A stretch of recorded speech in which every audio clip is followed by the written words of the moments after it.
ఈ వీడియో చాలా ఇంపార్టెంట్ అండి, చాలా బాధాకరమైన విషయం కూడా ఇది. పాలకుల దృష్టికి వెళ్ళాలి, పాలకులు తక్షణమే స్పందించాలి. దీనికోసం ఎంతైనా సరే ఖర్చు పెట్టి ఎంతైనా కృషి చేసి బాధితులందరినీ కూడా వెనక్కి తీసుకొచ్చి న్యాయం చేయాలండి. అసలైన పాలన అంటే, అసలైన దేశ సేవ అంటే అదే. ఇలాంటి విషయాల గురించి కూడా పెద్దగా ఈ సోషల్ మీడియా ప్లాట్ఫామ్ కూడా కబ్జా అయిపోయింది, భజనలకే సరిపోయింది కాబట్టి ఎవరు మాట్లాడటం లేదు. బాధపడుతున్న వాళ్ళందరూ మన వాళ్ళే, యువతే. విషయానికి వస్తాను. సామాజిక మాధ్యమాల్లో వచ్చిన ప్రకటనల ఆధారంగా సింగపూర్లో ఐటీ ఉద్యోగాలు నెలకి 1,65,000 వేతనం అంటే ఆశపడి డబ్బు ఖర్చు పెట్టుకుని మరీ అక్కడికి వెళ్ళి చివరకు సైబర్ ముఠా వలలో ఇరుక్కున్నారట. ఎంతమంది? మన తెలుగు రాష్ట్రాలకు చెందిన దాదాపు 100 మందికి పైగా యువకులు. వీళ్ళందరూ గుంటూరు జిల్లా మంగళగిరి, తాడేపల్లి, అలాగే కృష్ణా జిల్లా అవనిగడ్డ, శ్రీకాకుళం జిల్లా పలాసకు చెందిన ఇలాగ రకరకాల ఆంధ్ర తెలంగాణకు చెందిన యువత. పాప మంచి శాలరీ అంటే అక్కడికి వెళ్ళేసి సింగపూర్లో సైబర్ నేరస్తుల ముఠా చేతిలో చిక్కుకొని వాళ్ళ పాస్పోర్టు పత్రాలు మొత్తం లాగేసుకుంటే వాళ్ళ దగ్గర ఇరుక్కుపోయి వాళ్ళ దగ్గర ఉండి సైబర్ నేరాలు ఇష్టం లేకపోయినా సరే బలవంతంగా చేస్తున్నారు. వాళ్ళని బంధించి ఎదురు ల్యాప్టాప్లు కంప్యూటర్లు పెట్టించి వాళ్ళతో సైబర్ నేరాలు ఎలా చేయాలో ట్రైనింగ్ ఇచ్చి సైబర్ నేరాలకు వాళ్ళను వాడుకుంటున్నారనమాట. మేము చెయ్యము అనేసి తిరగబడితే కరెంట్ షాక్ ఇచ్చి చంపడానికి బెదిరించి వాళ్ళతోటి భయపెట్టి బెదిరించి కరెంట్ షాక్ ఇచ్చి మరి సైబర్ నేరాలు మన పిల్లలతోటి చేపించుకుంటున్నారు. ఎలాగో వాళ్ళు మొత్తానికి అదును చూసుకొని సెల్ ఫోన్లో సమాచారము చేరవేయడం జరిగింది. అక్కడ పిల్లలు ఇరుక్కుపోయేసి బాధపడుతున్నారు, ప్రాణాల మీద తెచ్చుకుంటున్నారు అని తెలిసి వీళ్ళు విదేశాంగ శాఖ వీళ్ళని ఆన్లైన్లో ఫిర్యాదులు చేశారట. వాళ్ళేమో చూస్తాము, స్పందిస్తాము అనేసి అంటున్నారట. తొందరపడి ఇలాంటి కంపెనీలను కూడా నమ్మి యువత వెళ్ళకండి. ఉద్యోగ ప్రకటనలు చూసి దరఖాస్తు చేశారట వీళ్ళు. సామాజిక మాధ్యమాల్లో వచ్చేవి. సింగపూర్లో ఉద్యోగం వచ్చిందంటూ ఇద్దరు ఏప్రిల్ 2న విజయవాడ నుండి బయలుదేరి వెళ్ళారట. నియామక ప్రతినిధులు వారిని సింగపూర్ కాకుండా కంబోడియాకు తీసుకువెళ్లారు. 2 నెలల తర్వాత సైబర్ నేరాలు చేయిస్తున్నట్లు వీళ్ళు గుర్తించి స్నేహితులకి సమాచారం అందించారనమాట.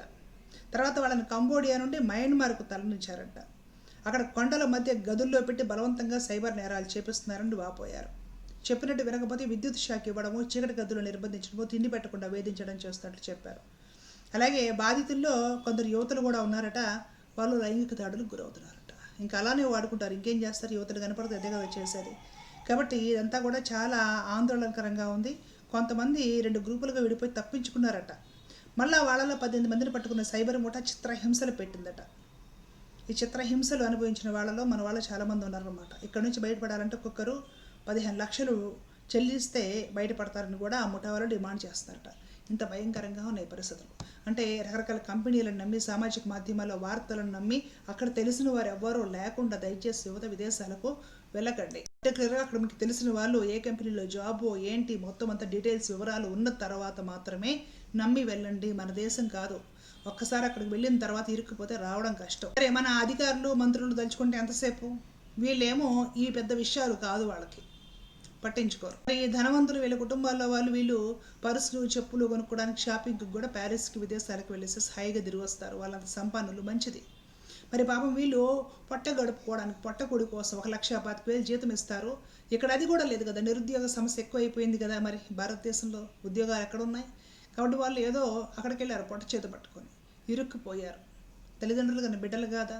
తల్లిదండ్రులు బోరుమని ఏడ్చుకుంటున్నారు వాళ్ళ పిల్లల్ని ఎలా తెచ్చుకోవాలో తెలియక. ఆ పోయిన వాళ్ళు యువతలు, ఆడపిల్లలు కూడా ఉన్నారు. వాళ్ళని లైంగికంగా వాడుకుంటున్నారు మన ఆడపిల్లల్ని. అట్లా ఉంది దేశం పరిస్థితి. ఇక్కడ మంచి ఉద్యోగాలు, ఉపాధి కల్పనలో ఉంటే ఎందుకు పోతారండి ఎంత దూరము? వాళ్ళని వీళ్ళని పేపర్లో ప్రకటనలను చూసేసి కూడా వెళ్తున్నారంటే యువత పరిస్థితి ఎలా ఉందో, ఎంత ఆందోళనకరంగా ఉందో ఆలోచించండి.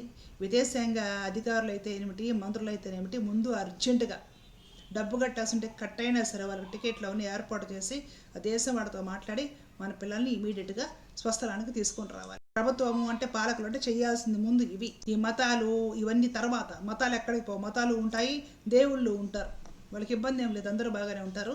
చేయాల్సినవి ఇవి. సామాజిక సేవ అంటే ఇది. అధికారంలోకి వచ్చాక చేయాల్సిన పనులు ఇవి. ఇరుక్కుపోయిన వాళ్ళని మనవాళ్ళుగా భావించి రక్షించడం.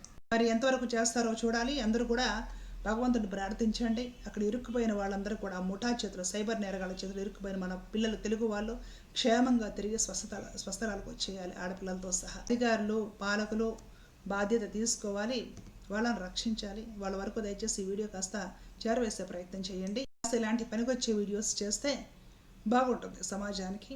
వీళ్ళు ఎలాగో చేయరు. తెల్లారి లేస్తే మత విద్వేషాలు రెచ్చగొట్టాలి, రకరకాల పార్టీలకి భజనలు చేయాలి. నా దృష్టికి వచ్చింది ఈ విషయము. మరి ఇది తొందరగా పరిష్కారం అయిపోయి వాళ్ళందరూ క్షేమంగా భారతదేశానికి తిరిగి రావాలని కోరుకుంటున్నానండి. జై హింద్.